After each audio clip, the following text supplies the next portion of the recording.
go! Hey, this is Coach Bill at 305, and have you heard of ATEPA? Well, they make amazing air mattresses, and we are going to compare it against the Therm-A-Rest NeoAir Xtherm. Jeez, that's a long title. But anyways, we're going to compare those two air mattresses and figure out which one is best for you. Now, I've been using this ATEPA for the last 5 months, and I've been loving it. I've been loving it so much that I'm actually going to compare it against the magical, the amazing Therm-A-Rest Xtherm. So let's get right into the video and go over some stats, because stats do matter. Yeah. Alright, so I have my stat book, and we're going to go over all the small little details in the stats because I got them written down right here. So with Therm-A-Rest, we're looking at 72 inches in length and 25 inches wide and 3 inches thick. Now, do you really consider that 3 inches thick? You let me know in the comments, because to me, I'm looking at almost 2.75. Because when I look at the ATEPA, and I'm looking at it very closely because I went ahead and took the measurements on all sides, I'm looking at 72 by 25, and I think that was 4 inches. But it claims that it's 3.5 inches, but to me, that's 4 inches. That is thick. That's ultra thick, I'm telling you. Yeah. So the R value on the Xtherm is 7.3. That is super warm. I can take this backpacking all over. It's actually considered 5 seasons. I don't know what 5 seasons is, but it means that it is just very warm. Now the ATEPA is rated 5.9 R value, which goes down to, I think, like -4 degrees. So for what I do in Georgia, I live in the United States, and it doesn't ever get that cold. And if it is that cold, I'm usually not going backpacking because I don't bring a shovel, I don't bring skis, I don't have all that stuff. I live in Georgia, it's kind of warm. But I have taken this in really cold temperatures where it was freezing, like about 15 degrees, and I didn't feel like my back was getting cold. So to me, I like them both, and I'm not going to be cold using either or. Now the durability. So this is going to be interesting. So the Therm-A-Rest NeoAir, we're looking at 70D on the bottom.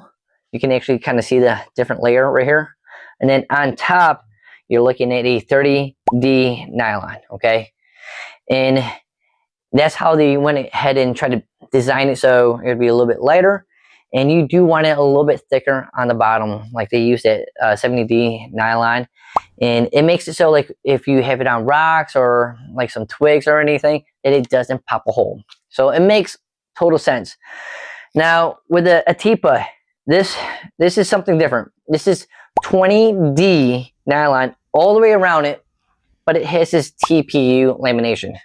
So you're probably asking yourself, what does TPU actually stand for?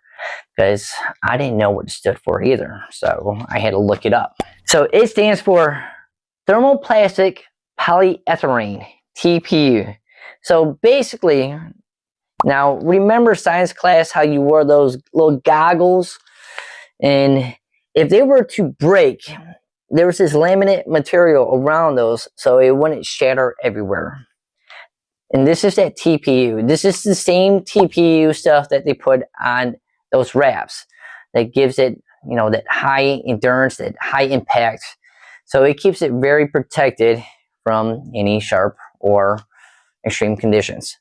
So I'm going to say that, because I don't know the true science without taking a knife and actually popping it in, I'm just going to say that I haven't popped this yet, and it doesn't deflate on me.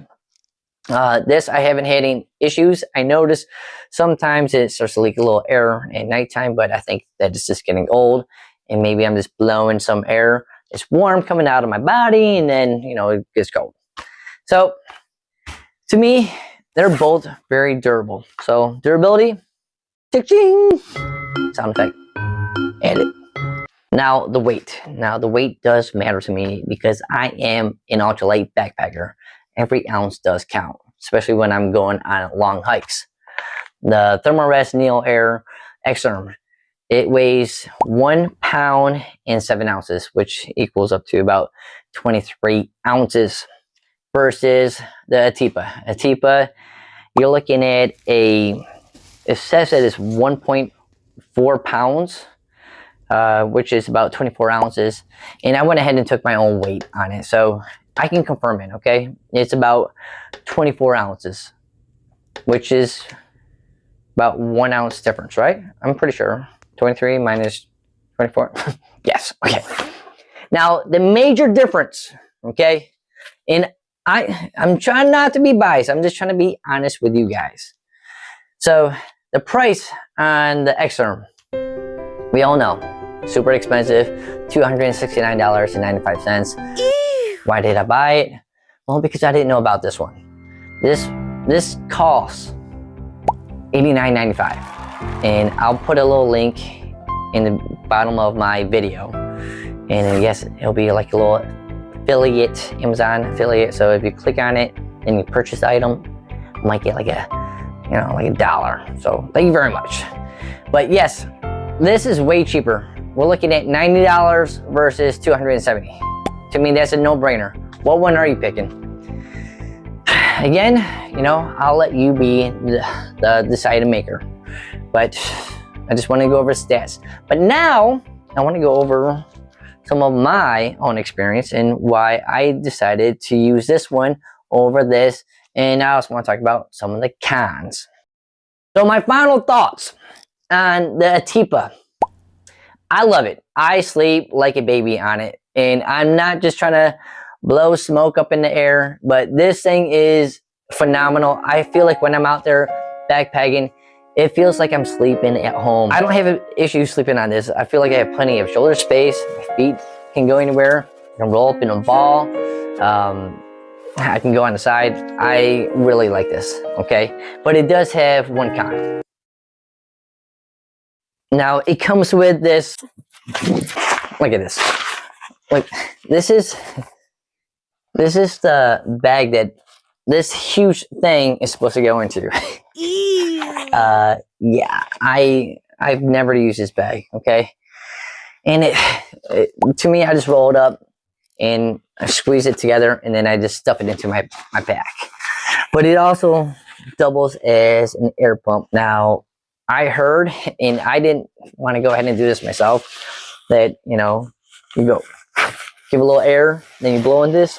I heard it takes a really long time. And I'm an air pump person. When I go backpacking, I like everything to be easy. I like everything to be comfortable. And when I just did this test, making this video, I didn't realize how long it actually takes to blow this thing up. It took almost all right, that's like 4.5 minutes. I don't know, 4 to 6 minutes. It takes a lot of air. I couldn't imagine blowing it in like from your breath. So don't do that. Get the air pump. Save yourself some trouble. You're gonna definitely enjoy this air mattress no matter what. But if you like videos like this where I'm out here backpacking or talking about different gear, I suggest that you hit that subscribe button. Yeah.